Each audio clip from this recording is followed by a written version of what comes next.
In this video, we're going to talk about how to resist negativity in your life. It's often common that people think that if someone's being negative, you should counteract them with being positive, but there's actually a more effective way to deal with it. It's been said that the opposite of negativity is not positivity, but rather warmth. One of the main issues of trying to counter negativity with positivity is the person who's being negative is probably not ready to hear it. You're essentially taking them from one extreme and telling them that they have to do the other extreme.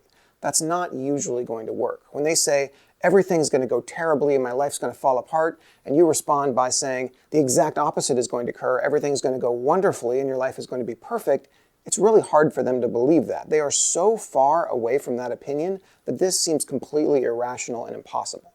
When you respond with warmth, however, it's not nearly as extreme. Instead of telling them that their feelings are completely wrong and completely inaccurate, what you're instead saying is, why are you feeling that? What are you going through right now? Let me compassionately understand you and listen to your problems. And so what you can do is you can get their fears out of them. They're probably in a little bit of a downward spiral where they're just making things worse and worse and worse in their mind.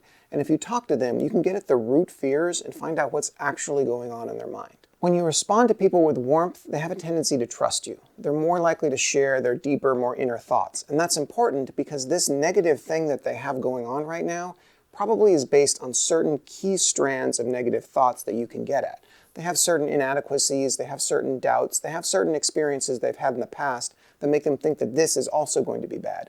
And when you can get at that and warmly respond to them, you can get them to open up and open their mind to the possibility that better options are out there. When you respond with straight positivity, you're inclined to have a bit of an argument. Essentially, they're saying it's going to be bad, you're saying it's going to be good, and you're disagreeing adamantly about it. This doesn't really help either one of you. Neither of you are likely to change your mind, and while your positive outlook is better for sure, it may not be completely rational either if you're trying to purposefully fight them, if you're actively going out of your way to say, well, if you think it's going to be this bad, I think it's going to be this good just to argue with you. That's not really a polite or even most effective way of dealing with this. Even if you're just trying to resist them, you're resisting them with argumentative energy, which isn't really going to be good for your own vibe.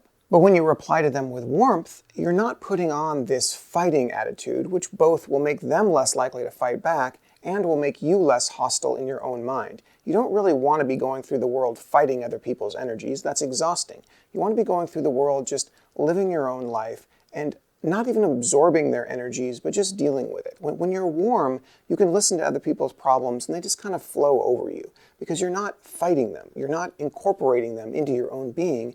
You're just listening to them. So while I am a much bigger fan of positivity versus negativity for sure, the people that complain about toxic positivity have a little bit of a point. If you're being combatively positive, you would be better off just being warm. People will open up to you more, people will like you better, and you'll just have better results in your interactions with other people. If you found this video helpful, give it a like and subscribe to the channel, and leave me a comment below about how you're going to use this in your own life.